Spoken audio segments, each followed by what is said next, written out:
इथं मी कोबी बारीक किसून मीठ लावून पिळून घेतलेला आहे चांगला।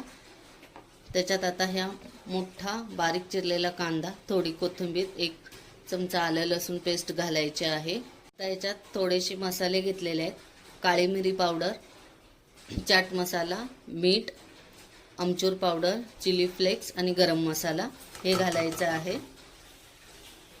हा चमचा तांदळाचं पीठ घातलेलं आहे, हे चांगलं मिक्स करून घ्यायचं आहे।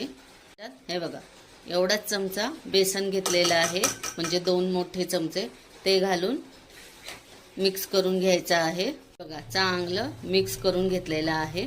आता हवा तो आकार देऊन तुम्ही हे कटलेट करू शकता। हे बघा,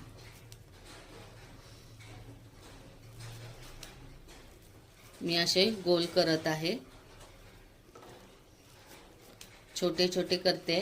आज फ्रायडे आहे, मुलाच्या टिफिनला वेगळं काहीतरी देण्यासाठी। हे बघा, असे गोल असे करायचे आहेत। अजून एक दाखवत आहे। हे थोडंसं दाबायचं गोल करून आणि मग हे बघा असा आकार द्यायचा।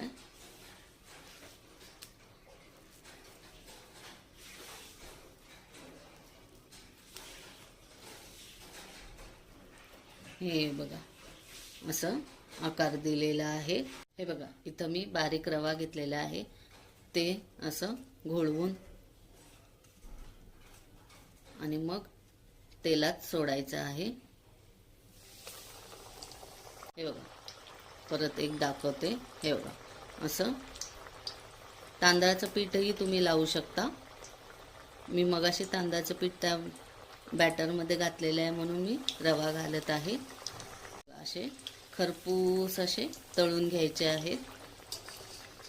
हे बघा, हे बघा, असे छान दोन्ही साईडनी तळून घेऊया।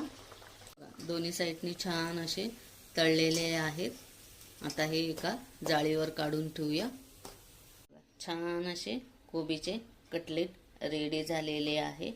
पटकन होणारी ही रेसिपी आहे, सकाळच्या गडबडीत तुम्ही ही करून देऊ शकता। इथं मी सर्व केलेले आहे टोमॅटो सॉस सोबत। हे कोबीचे झटपट होणारे असे कटलेट, हे तुम्ही शेजवान चटणी सोबत सुद्धा देऊ शकता। तर कशी वाटली माझी ही रेसिपी? आवडली असेल तर माझ्या शौर्यच क्लाउड किचनला लाईक, शेअर आणि सबस्क्राईब करायला विसरू नका। धन्यवाद।